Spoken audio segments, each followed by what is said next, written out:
연초 첫 번째 주에 제가 우리 시 업무 계획을 보고 드린 후에 그동안에 실국별 계획을 보고 드리느라고 그동안에는 실국장님들이 브리핑을 쭉 했었는데 오늘 약 2달 만에 제가 직접 브리핑을 하게 되는 것 같아서 반갑다는 말씀부터 드리고 시작을 하겠습니다. 오늘은 우리 시 청년센터 청정세정 추진과 빅데이터 활용 계획에 대해서 말씀을 드리겠습니다. 먼저 우리 시 청년들의 창업과 문화공간인 세종시 청년센터 청정세종 추진에 대해서부터 말씀드리겠습니다. 우리 시는 잘 아시는 바와 같이 전국에서 가장 젊은 도시로서 청년 인구가 계속 증가하고 있고 청년들의 창업 또 문화 공간에 대한 수요도 꾸준하게 제기되어 왔습니다. 특히 청년들의 구직난이 국가와 사회 문제로 떠오르는 등 청년 창업과 또 일자리 창출 대책이 절실한 실정입니다. 이에 따라서 우리 시는 청년들에게 일자리 창출과 교육 기회를 제공하기 위해서 세종시 청년센터 청정세종을 추진하고자 합니다. 청년이 정착하는 세종시 만들기 프로젝트인 청정세종은 청년 사업을 한데 모아서 시너지 효과를 창출하고 지역 산업 혁신을 주도할 청년 창업가를 육성하는 사업으로서 다정동 가운마을 7단지 LH 임대상가의 청년 창업사관학교 또 지역 ICT 이노베이션 스퀘어 세종 직업교육 거점센터 등 청년 창업과 문화공간을 조성하고 지역 특화 콘텐츠 개발 등을 지원해서 연간 400명 이상의 창업 벤처 기술 인력을 양성하고자 하는 것입니다. 이를 위해서 지난달 우리 시와 LH 그리고 중소벤처기업진흥공단 등 3개 기관이 청정세종 구축을 위한 업무 협약을 체결한 바 있고 사업 운영기관으로서 세종 테크노파크와 중소벤처기업진흥공단 그리고 관내 고려대학교 또 한국영상대학교가 참여할 예정으로 있습니다. 우리 시는 LH와 가운마을 7단지 상가를 청년 전용 공간으로 무상 사용하는 데 합의를 한 바 있습니다. 그리고 이달 말까지 임대 계약을 체결할 예정입니다. 4월부터는 운영기관이 실제로 입주를 해서 본격적으로 사업을 추진할 계획입니다. 세종시 청년센터 청정세종 프로젝트의 주요 내용에 대해서 설명을 드리겠습니다. 첫 번째로 청년센터 운영 조직인 세청나래를 중심으로 청년들의 정착을 돕는 대한민국 제1호 청년 플랫폼 모델을 만들어 나가겠습니다. 청년센터는 기존 세롬동 종합복지센터에서 이곳 다정동으로 이전해서 청정세종 프로젝트를 총괄, 조정하고 지원하는 역할을 담당하게 됩니다.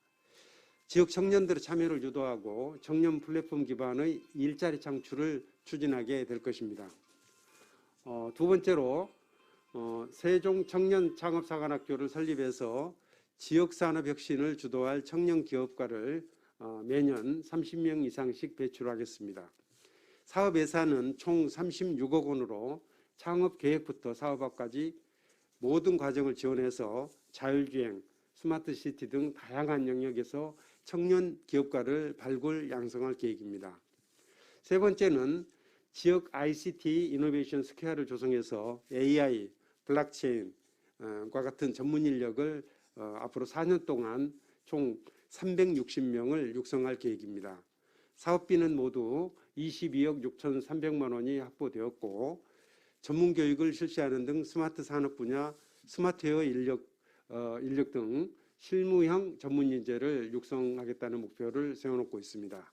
네 번째는 세종 직업교육 거점센터를 설치해서 연간 300명 이상의 전문 인력을 양성하겠습니다.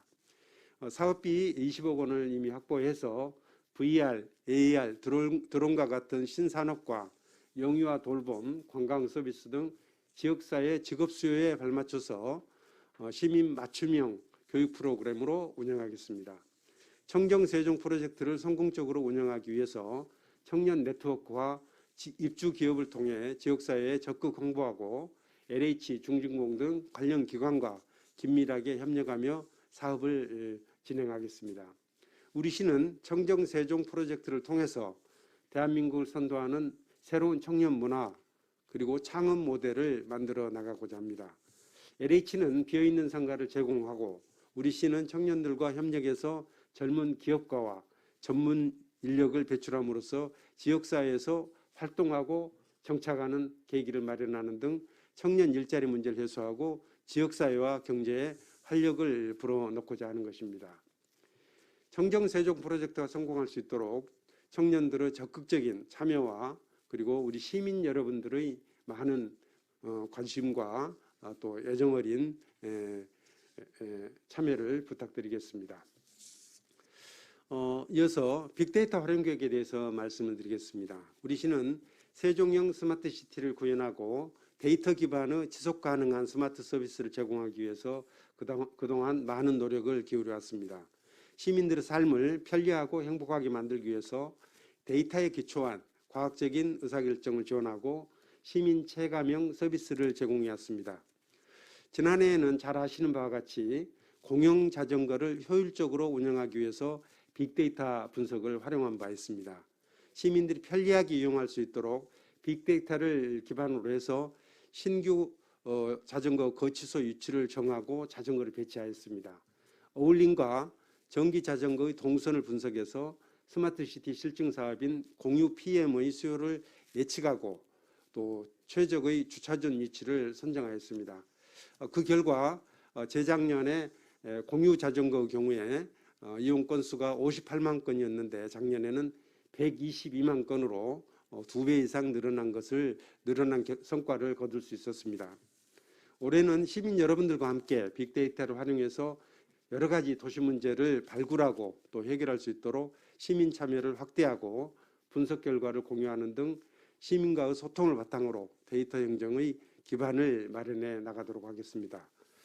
먼저 그간 행정 내부 정책 자료로만 활용하던 빅데이터 분석 결과를 빅데이터로 보는 세종 시리즈로 제작해서 분기별로 한 2건 이상씩 홈페이지에 공개할 예정입니다. 시민들이 이러한 빅데이터를 쉽게 활용할 수 있도록 보도자료 또 시정 소식지 등을 통해서 홍보하는 것도 병행하겠습니다. 둘째로 시민들이 빅데이터 분석에 참여하고 공공데이터를 활용해서 직접 도시 문제를 해결하는 등 시민 참여형 데이터 행정을 구현하겠습니다. LH와 협력해서 세종시 주택시장 특성 분석을 주제로 시민들이 데이터 활용에 참여하는 경진대회를 개최할 예정입니다.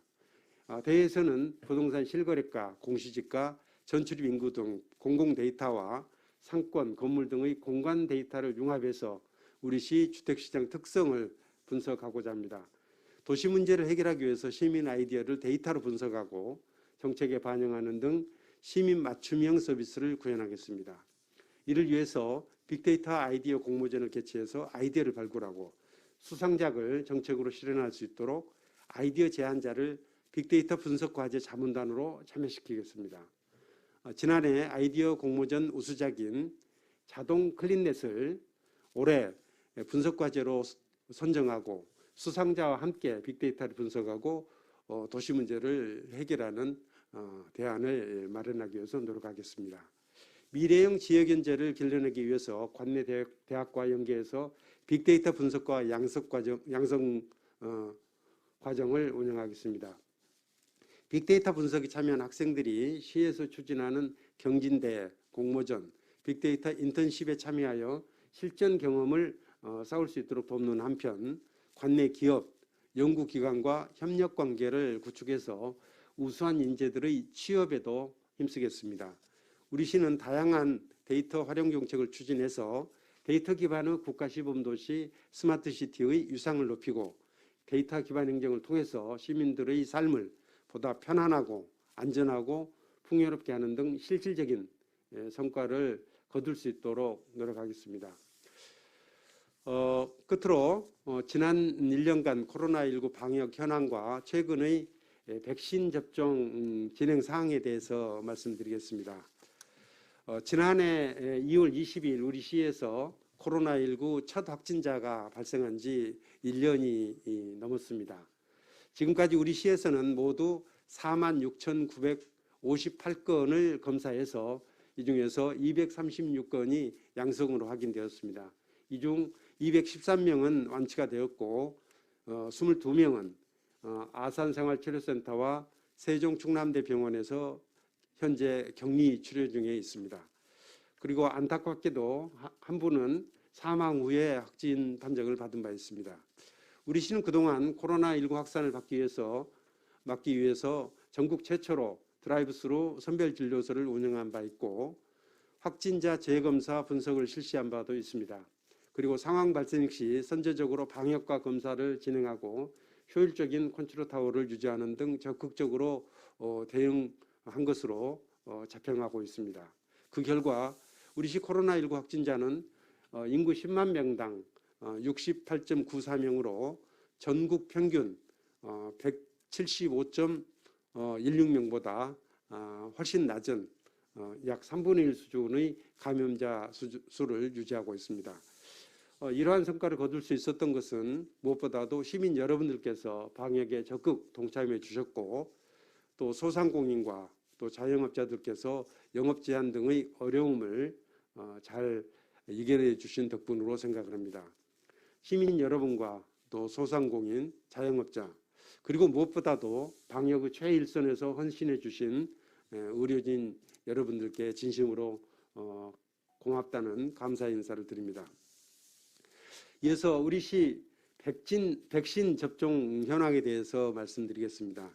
우리 시는 지난 2월 25일 우선 접종자에게 투여할 1,000회 분의 백신을 배정받았고 그 다음 날 그러니까 2월 26일 요양병원 입소자 종사자 40명에게 처음으로 백신을 접종한 바 있습니다. 그리고 어제까지 요양병원과 시설 입소 종사자 329명에게 접종을 완료하였습니다.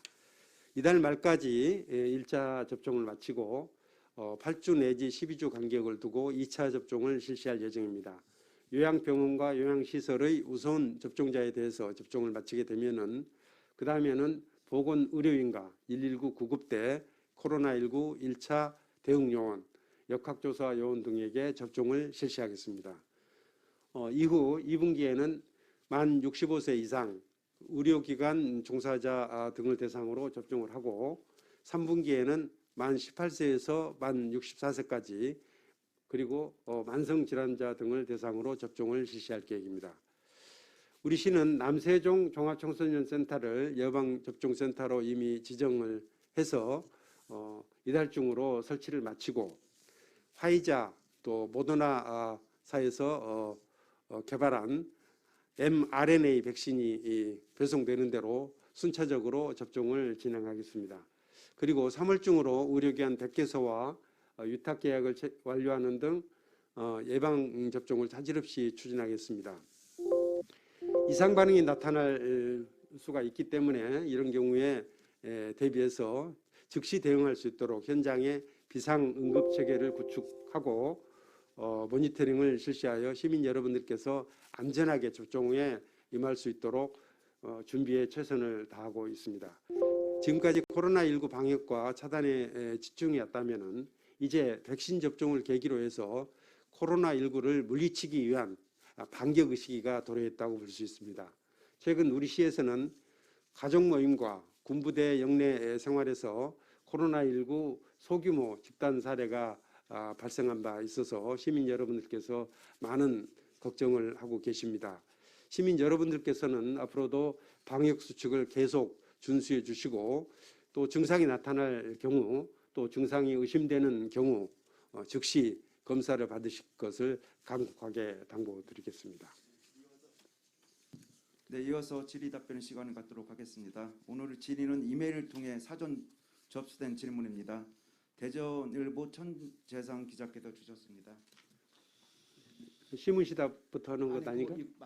마치고 하겠습니다. 예. 네, 첫 번째 질문입니다. 현재 지역 군부대에서 코로나19 집단 감염이 발생하고 있는데 역학조사는 어떻게 이루어지고 있습니까? 최초 감염자와 감염 경로, 예상 감염 규모 등 구체적으로 답변 부탁드립니다. 또 이 과정에서 시의 감염병 관리 지원단이 어떤 역할을 하고 있는지 구체적으로 답변 바랍니다. 우리 시 관내 군부대에서 확진 환자가 발생해서 많은 시민들께서 걱정을 하고 계십니다. 지금 확진자 분류는 이제 우리 시 확진자로 4명 분류되었고 대전 확진자로 2명이 분류되어서 모두 6명의 확진자가 발생을 했습니다. 그동안 754명 전원에 대해서 검사를 실시했고 그 중에서 그 대전에서 2명 그리고 세종에서 4명 이렇게 추가 확진자가 발생한 것입니다. 그리고 확진자가 발생했기 때문에 같은 생활관에서 생활관에서 생활하고 있는 그 장병들에게 격리를 실시해서 지금까지 269명에 대해서 격리를 실시하도록 조치한 바 있습니다. 그리고 격리자들에 대해서는 계속해서 증상을 관찰하고 또 증상이 나타나게 되면은 또 즉시 검사를 또 실시할 예정으로 있습니다. 이 6명의 확진자 중에서 이제 최초 확진자가 대전 1191번 확진자인데 이 확진자의 경우에는 최근 2주 동안 그 출타 경력이 따로 없습니다. 그래서 누구로부터 감염이 됐는지 하는 것들을 정확히 밝히기 어려운 그런 상황이기 때문에 우리 이제 보건소 그리고 보건소가 군부대하고 긴밀하게 협조를 해서 추이를 보고 또 감염 이력에 대해서도 추가적인 검사를 조사를 실시하고 있다는 말씀을 드리겠습니다. 아까 제가 브리핑을 통해서 백신 접종 현황에 대해서는 말씀을 드린 바 있기 때문에 이 부분에 대해서는 따로 말씀을 드리지 않도록 하겠습니다. 네, 두 번째 질문입니다. 아스트라제네카 백신을 우선 접종한 의료진 사이에서 부작용이 보고되고 있습니다. 지역 의료진들에게도 유사 사례가 있는지 또 추가적으로 모니터링할 계획이 있는지 답변 바랍니다. 접종을 하게 되면은 접종 후에 바로 좀 대기실에서 한 30분 정도 대기하면서 이상 반응이 있는지를 우선 체크를 해보고 있고요. 뭐 그 경우에는 우리 시에서는 아직까지 이상 반응이 나타난 경우는 없고 이상 반응은 이제 그 요양병원 자체에서 접종한 분 중에서 한 분이 갑작스럽게 이제 고열이 나타나는 그런 이상 반응이 있었는데 바로 치료를 받고 지금 현재는 그 발열이 더 이상 발생하지 않는 상태로 호전돼서 뭐 정상 출근해서 일을 하고 있습니다. 그래서 지금까지 결론적으로 말씀드리면 이상 반응이 한 건 발생을 했는데 발열이었고 바로 치료를 받고 정상을 되찾았다 하는 말씀을 드리겠습니다. 크게 걱정하지 않으셔도 될 사안 같습니다. 네, 세 번째 질문입니다. 청년 관련 질문입니다. 지난해 청춘조치원 사업에 참여하던 지역 청년 거버넌스가 해체되는 등 청년 주도형 정책이 큰 성과를 내지 못했습니다. 시는 청년 거버넌스 해체 등 청년 정진한 원인은 어디에 있다고 보는지 그것과 관련해 이번 청정세종 프로젝트는 어떻게 이끌어 나갈 것인지 답변 부탁드립니다. 청정세종 프로젝트는 기본적으로 우리가 청년 정책을 청년들은 손으로 만들어 보자 하는 그런 내용이 되겠습니다. 그래서 청년들이 모일 수 있는 플랫폼을 만들어서 청년들의 의견들을 집약해 내고 또 청년들에게 필요한 정책들도 스스로 발굴해 내도록 하는 그런 플랫폼을 만들자 하는 것이고 뭐 이렇게 되면은 자연스럽게 청년들과의 가버넌스가 만들어질 수 있다 이렇게 생각을 합니다.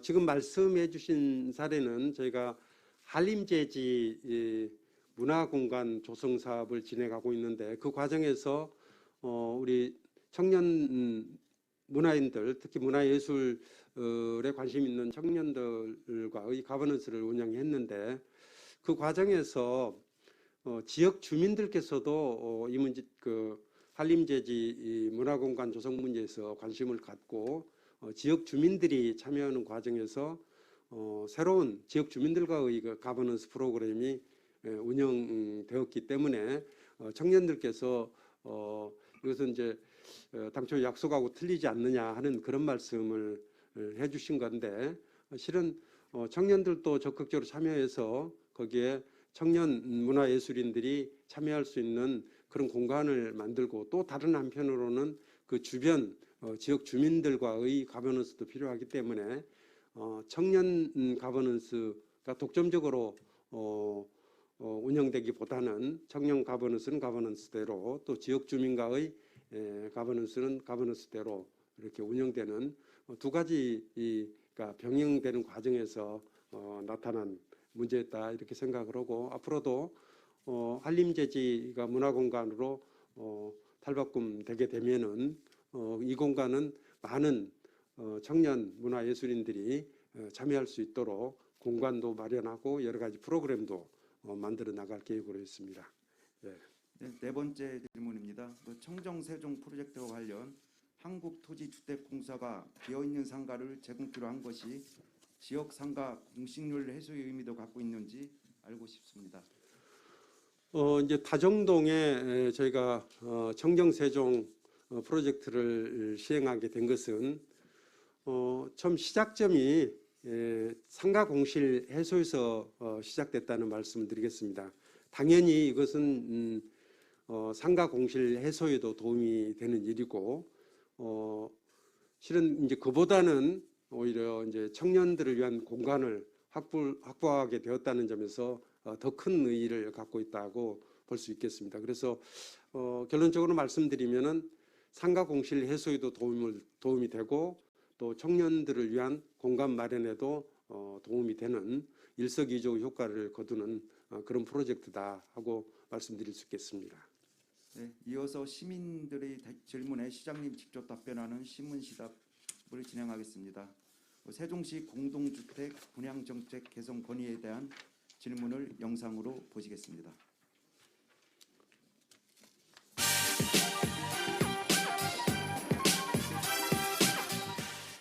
안녕하세요. 세종시의 분양 예정인 공동주택 분양 정책을 개선하여 주실 것을 건의드립니다. 현재 특별공급을 제외한 일반 공급 물량이 당해지역 50%, 기타 지역 50%로 나뉘어져 있습니다. 세종시에 거주하고 있는 시민들이 주택 마련의 꿈을 이룰 수 있도록 1순위의 당해지역 100%로 하고 기타 지역은 2순위로 조정하여 주실 것을 건의드립니다. 또한 의거 거주 기한 등을 설정하여 정말 내 집 마련을 원하는 실수요자들을 보호하여 주시기 바랍니다. 네, 시장님의 답변이 있겠습니다. 우선 이 건의사항 모두 두 가지 사항을 건의해 주셨는데 이 건의사항을 정부에 건의를 하도록 하겠습니다. 그래서 이미 지난 2월 10일에 국토교통부와 행복도시 건설청에 청약제도 개선을 건의한 바 있습니다. 그리고 이제 이번에 이제 말씀해 주신 사항과 관련해서 의무 공급 기간을 의무 거주 기간을 연장하는 부분에 대해서도 추가적으로 정부에 건의를 하도록 하겠습니다. 처음에 이렇게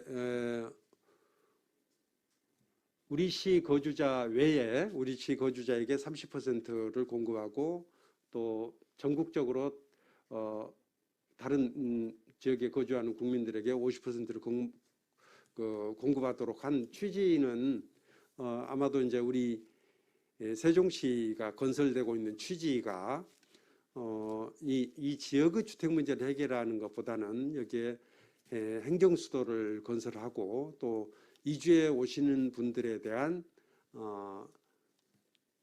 그 주택을 공급하는 뭐 그런 목적으로 이 도시가 건설되고 있기 때문에 그런 제도를 채택을 했고 그 제도 채택할 당시만 하더라도 세종시 시민 숫자 자체가 그렇게 많지 않았었습니다. 지금의 한 절반 정도 되던 그런 시점에서 이 제도를 만들었었는데 이제 우리 시민 숫자가 36만 5천 명에 달하고 있고 또 우리 시 자체적으로도 많은 시민들이 또 전세라든지 월세로 거주하시는 분들이 많고 그래서 이분들을 위해서라도 다른 지역과 마찬가지로 우리 시에서도 우리 시민들에게 좀 배정하는 비율을 높이거나 또 타 지역 거주자들에게 거주하는 것을 아예 좀 차단하는 그런 방법에 대해서